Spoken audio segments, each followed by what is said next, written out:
আজকে সব রোগা হয়ে যাবে।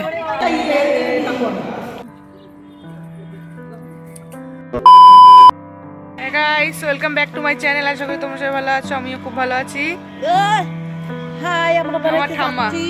আমরা সবাই বেরোচ্ছি, একটু বেড়াতে যাচ্ছি। কোথায় যাচ্ছি জানো? শ্রাদ্ধ বাড়ি। আবার ঠাকুমার বর মারা গেছে, সেখানে এখন আজকে কাজ হবে, তাই জন্য সেখানে যাচ্ছি।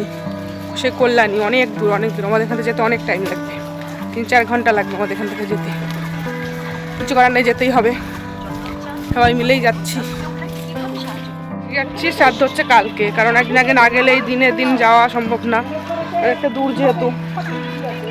কল্যাণী তো চেনোই তোমরা সবাই, চলো গিয়ে দেখা।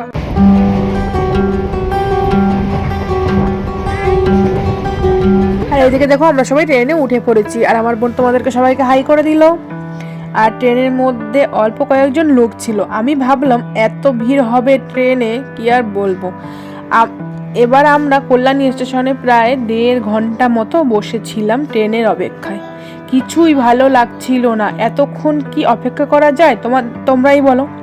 কারোর জন্য 5 মিনিট অপেক্ষা করতে পারি না আমি, আর সেইখানে ট্রেন মামার জন্য 1.5 ঘন্টা অপেক্ষা করতে হচ্ছে, আমার ভাবা যায়? বসে থাকতে থাকতে খিদে পেয়ে গিয়েছে। আমরা সেই সকাল 11টায় বেরিয়েছি, এখন বিকেল 5টা বাজে। অবশেষে দীর্ঘ অপেক্ষার পরে আমরা কল্যাণী ঘোষপাড়া নামলাম। আমরা হেঁটেই যাচ্ছিলাম, কারণ স্টেশন থেকে বেশি দূর না আমার কাকার বাড়ি। রাস্তার পাশেই গাছ চোখে পড়লো, ভালো লাগলো, তাই তোমাদেরকে দেখিয়ে দিলাম। এই ভ্লগটা অনেকদিন আগের, এতদিন তোমাদের সাথে শেয়ার করিনি, কারণ শ্রাদ্ধ বাড়ির ভ্লগ ছাড়বো কি ছাড়বো না কেমন একটা লাগছিল। ওই দিন প্রচুর ভিডিও করা হয়নি, প্রচুর ক্লান্ত হয়ে গিয়েছিলাম তাই। আরও আত্মীয় স্বজন সেদিনকে রাত্রিবেলায় চলে এসেছিল এইখানে। এইদিকে দেখো আমার বোন আঙুল খাচ্ছে, একটা ব্যাড হ্যাবিট ওর। এটা হলো আমার ঠাকুমার বোনের বাড়ি, তার বর মানে আমার দাদু, ওনারই শ্রাদ্ধ অনুষ্ঠান ছিল। দেখো খাবার দাবার দিচ্ছিল, এটা হলো আমার পিসামশাই। তারপর দিন সকালে আমরা সবাই মিলে খেতে গেলাম, যেখানে আর কি অনুষ্ঠানের জন্য ভাড়া নেওয়া হয়েছিল, সেখানে আমরা সবাই মিলে খেতে গেলাম। দেখো পিসামশাই, মা, আমি, বোন সবাই মিলে খেতে গেলাম, জেঠি, তাদের সব ছেলে মেয়েরা সবাই মিলে। তারপরে আমাকেও দিয়ে দিল গরম গরম লুচি আর তরকারি, আমিও সুন্দর করে খেয়ে নিলাম। সকালবেলা খেতে খুব ভালোই লাগে গরম গরম লুচি আর তরকারি। এর মধ্যে দুপুরের বেলায় নিমন্ত্রিত লোকজন সব আসতে শুরু করে দিয়েছিল। এটা হলো আমার দাদু, যেখানে খাওয়া দাওয়ার ব্যবস্থা করা হয়েছে, এটা হলো সেইখানের পাশে একটা জায়গা। তারপরে দেখো সব কাণ্ড এগুলো করে সকালবেলা, আর এরা সব দুপুরবেলা করতে শুরু করেছে। এরা হচ্ছে আমার দিদির ছেলে মেয়েরা সবাই।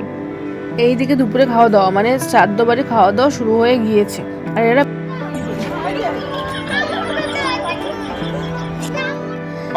এক একজন ব্যায়াম করছে, আর বলছে কিনা জানো, যে একটু ব্যায়াম করে নিবে তাহলে বেশি করে খেতে পারবো আর কি।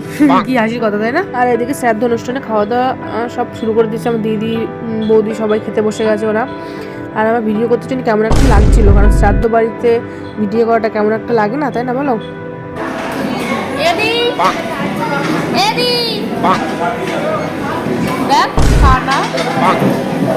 বোন আমাকে ডাকতে ডাকতে নিজেই খাওয়া শুরু করে দিল। আসলে আমার একটা কল এসেছিল, তাই জন্য আমি ওদিকে একটু ব্যস্ত ছিলাম। আমার বোন যেটুকু পেরেছে সেটুকু ভিডিও নিয়েছে, আমি আর কি ভিডিও করবো। আমি ক্যামেরাটা মাত্র অন করেছিলাম, তার মধ্যে দেখি একটা লোক এমনভাবে তাকাচ্ছে, আমি লজ্জায় করতেই পারলাম না ভিডিওটা।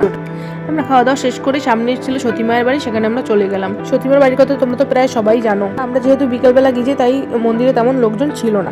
এই মন্দির সম্বন্ধে সামান্য একটু ডিটেলস তোমাদেরকে বলি, চলো। এই মন্দিরের ভিতরে ঢুকে শান্ত পরিবেশ, যেন অদ্ভুত এক শান্তি পাওয়া যায়। এই সতীমায়ের প্রকৃত নাম ছিল সরস্বতী দেবী, পরবর্তীকালে ভক্তরা ওনার নাম দিয়েছিলেন সতী মাতা দেবী। আর এই যে ডালিম গাছটা দেখছো, এই ডালিম গাছটা প্রায় 500 বছরেরও বেশি পুরনো ছিল এই গাছটা। আর এখানে হিমসাগর নামে একটি পুকুর আছে, সেখানেই সব সন্ন্যাসীরা স্নান করে এই ডালিম গাছের নিচে তপস্যা সাধনা করতেন। আর দোলের সময় এই মন্দিরকে কেন্দ্র করেই এক বিরাট মেলার আয়োজন করা হতো এবং এখনো হয়। এই মেলার প্রধান আকর্ষণ বাউল ও কীর্তন দল। আর 3 দিন চলে এই আসর, কীর্তন ও বাউলের। যাই হোক, অনেক জ্ঞান দিয়ে ফেললাম। আমরা ওখানে আরো 2 দিন ছিলাম, থাকার পরে আমরা দেখো বাড়িতে চলে আসছিলাম।